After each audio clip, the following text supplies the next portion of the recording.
अपनी मधुर आवाज से पूरी दुनिया को अपना दीवाना बना देने वाली लता मंगेशकर आज हमारे बीच नहीं रही।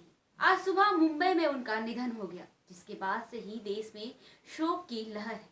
तमाम नेता और फिल्म जगत में सुबह से ही श्रद्धांजलि का तांता लगा हुआ है। अपने चहेतों के बीच प्यार से लता दीदी के नाम से जाने जाने वाली वह अनजीम शख्सियत 92 वर्ष की थी। बीते एक महीने से वह कोरोना संक्रमण के चलते अस्पताल में भर्ती थी। लता दीदी की जिंदगी किसी बायोपिक की मुकम्मल स्क्रिप्ट है। इस स्क्रिप्ट में कुछ भी नाटकीय किए जाने की जरूरत नहीं, फिर भी मूवी सुपरहिट होने की गारंटी है। अपने घर की सबसे बड़ी बेटी, आवाज मानो कोयल से भी मीठी, बच्ची अपने गुरु समान पिता को 13 साल की उम्र में ही खो देती है और सारे परिवार का जिम्मा अब उस पर ही होता है। मजबूरी में लता को फिल्म इंडस्ट्री में आना पड़ता है, लेकिन कुछ ही सालों में लता की आवाज हर सफल फिल्म की जरूरत बन जाती है। शख्सियत उसूलों की इतनी पक्की कि बड़े बड़े म्यूजिक डायरेक्टर और प्रोड्यूसर से झगड़ा तक कर लिया।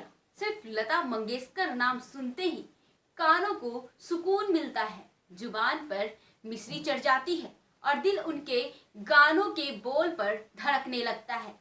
आज लता जी हमारे सामने विरासत छोड़कर चली गई है। 28 सितंबर 1929 इंदौर, मध्य प्रदेश। दीनानाथ और शेवंती मंगेशकर के घर पहली बेटी पैदा हुई। नाम रखा गया हेमा।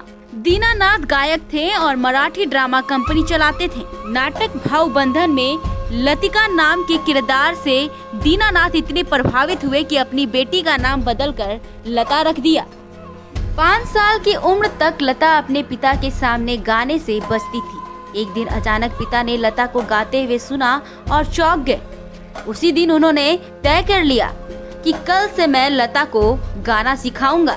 रोचक बात है कि लता दीदी अपनी जिंदगी में सिर्फ 2 दिन ही स्कूल गई। जी हाँ, संगीत की सारी शिक्षा दीक्षा घर पर ही पिता ने दी। अलग अलग भाषाएं भी उन्होंने घर पर ही सीखी। 16 दिसंबर 1941 लता दीदी पहली बार स्टूडियो में माइक के सामने थी। रेडियो प्रोग्राम के लिए गाना रिकॉर्ड हुआ और शुरू हो गया सुरमई गीतों का 7 दशक का सफर। 24 अप्रैल 1942 लता जब सिर्फ 13 साल की थी तब उनके पिता दीनानाथ नहीं रहे। परिवार की सारी जिम्मेदारी अब लता के कंधों पर आ गई। पैसे की किल्लत की वजह से लता दीदी ने मराठी और हिंदी फिल्मों में छोटे छोटे रोल निभाने शुरू किए, लेकिन उन्हें जल्द समझ आ गया कि वो एक्टिंग के लिए नहीं बनी। माँ के पास लता की शादी का रिश्ता आया था, लेकिन लता ने खुद ही मना कर दिया। अगर मैं शादी कर लेती तो मुझे अपनी जिम्मेदारियों को छोड़कर दूसरे घर जाना पड़ता, इसलिए मैंने मना कर दिया। लता जी को पहली बार स्टेज पर गाने के लिए 25 रुपए मिले थे। यही उनकी गाने से पहली कमाई थी। 13 साल की छोटी सी लड़की लता ने साल 1942 में मराठी फिल्म पहेली मंगला गौर में गाना गाया। 18 साल की लता को जब संगीतकार गुलाम हैदर ने सुना तो उस जमाने के सफल फिल्म निर्माता संजदर मुखर्जी से मिलवाया। संजदर ने साफ कह दिया, ये आवाजें बहुत पतली हैं, नहीं चलेगी। फिर मास्टर जी गुलाम हैदर ने ही लता को पहला ब्रेक दिया। फिल्म मजबूर के गीत अंग्रेजी छोड़ा चला गया में लता ने गायक मुकेश के साथ गाया। अब लता दीदी के पास काम की कोई कमी नहीं थी। बाद में मुखर्जी साहब ने अपनी गलती मानी और अनारकली, जिद जैसी फिल्मों में लता दीदी से कई गाने गवाए। म्यूजिक इंडस्ट्री में लाने का श्रेय लता दीदी देती है। बाद में गुलाम हैदर पाकिस्तान चले गए। बावजूद इसके वो फोन करके लता का हाल चाल लेते रहे। मास्टर गुलाम हैदर कहा करते थे, गाने के बोल समझो, उर्दू हिंदी सीखो और हमेशा फील करके गाओ। अनिल विश्वास ने मुझे सिखाया कि गाना रिकॉर्ड करते हुए सांस कैसे लेना और कैसे छोड़ना है। ठेस पहुंची तो लगा ली उर्दू की क्लास। एक बार लोकल ट्रेन में दिलीप कुमार ने लता से पूछा, मराठी हो क्या? मराठी लोगों की बोली में दाल भात की बू होती है। लता दीदी को ये बात खटक गई। फिर उन्होंने मौलाना को बुलाकर उर्दू की तालीम शुरू की। साल 1957 film miss India miss India film के गाने की रिकॉर्डिंग के सिलसिले में एसडी बर्मन साहब और लता दीदी का झगड़ा हो गया। बर्मन साहब के मुताबिक लता दीदी रिकॉर्डिंग करके घर आ गई, लेकिन बाद में लता दीदी को बताया गया कि टेक अच्छा नहीं रहा, उन्हें फिर से आकर रिकॉर्ड करना होगा। लता जी के करीब एक हफ्ते तक अपॉइंटमेंट फिक्स थे, सो उन्होंने मना कर दिया। बर्मन साहब ने लता से कहा कि अब हम तुमसे गाना नहीं लेंगे। गुस्से में लता दीदी ने बर्मन को फोन लगाकर सुना दिया, आप तकलीफ मत कीजिए, मैं खुद ही आपके गाने नहीं गाऊंगी। इसके बाद 3 साल तक लता जी ने एसडी बर्मन के लिए कोई गाना नहीं गाया। उसूलों की पक्की थी लता ताई। साल 1961 फिल्म माया, गाना तस्वीर तेरी दिल में। स्टूडियो में लता और रफी साहब की रॉयल्टी पर बहस छिड़ गई। रफी साहब एक तरफ, लता समेत रॉयल्टी मांगने वाली दूसरी तरफ। बहस ऐसी छिड़ी कि दोनों ने तय कर लिया अब साथ काम नहीं करेंगे। दोनों ने करीब 4 साल तक साथ में गाना नहीं गाया, ना ही कोई मंच साझा किया। लता जी के कुछ उसूल थे।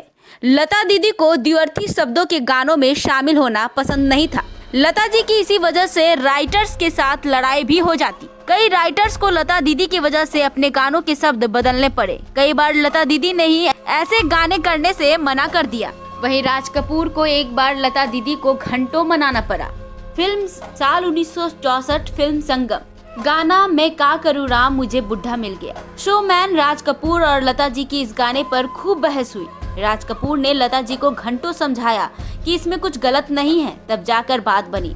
फिर भी लता जी बताती है कि वो गाना मैंने मन से नहीं गाया। बहन आशा भोसले और लता दीदी की भी कई सालों तक अनबन रही। इसकी वजह थी आशा का परिवार को बिना बताए शादी कर लेना।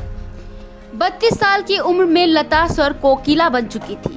करियर के सवाब पर किसी ने उन्हें जहर देकर मारने की कोशिश की। ये लता दीदी की जिंदगी का सबसे भयानक और कठिन दौर था। लता जी का लंबा इलाज चला, 3 महीने तक बेड पर रहना पड़ा। कठिन वक्त में लता दीदी का मजबूत कंधा बना मजरू सुल्तानपुरी। मजरू दिन भर अपना काम निपटा कर शाम को लता के घर जाकर उन्हें कविताएं सुनाया करते और उनका दिल बहलाया करते।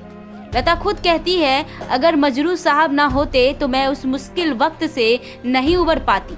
ठीक होने के बाद कंपोजर हेमंत कुमार लता दीदी के घर आए और उन्हें रिकॉर्डिंग के लिए स्टूडियो लेकर गए। कहीं दीप जले कहीं दिल, गाने की रिकॉर्डिंग ठीक से हो गई और लता जी के इस गाने ने फिल्म फेयर अवार्ड जीता। जहर किसने दिया ये लता जी को बाद में पता चल गया था, लेकिन दीदी ने उस इंसान के खिलाफ कोई एक्शन नहीं लिया। इस दौरान ये भी अफवाह उड़ी कि लता दीदी अब कभी नहीं गा पाएगी, लेकिन लता दीदी खुद इसे खारिज करती है। मैंने कभी अपनी आवाज नहीं खोई थी।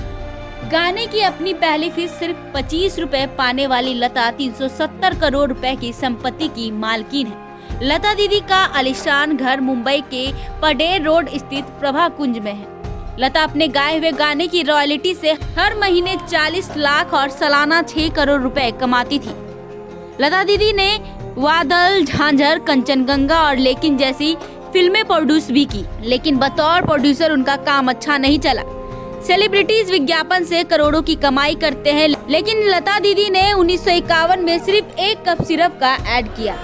लता दीदी का जीवन हमेशा सादगी से भरा रहा। उन्हें सिर्फ कारों का शौक था।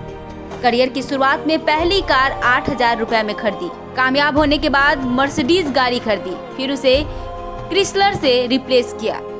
वीर जारा फिल्म की कामयाबी के बाद निर्माता यश चोपड़ा ने उन्हें मर्सिडीज कार गिफ्ट की थी। 92 साल की लता जी ने 36 भाषाओं में 50,000 गाने गाए। किसी भी गायक के लिए ये एक रिकॉर्ड है।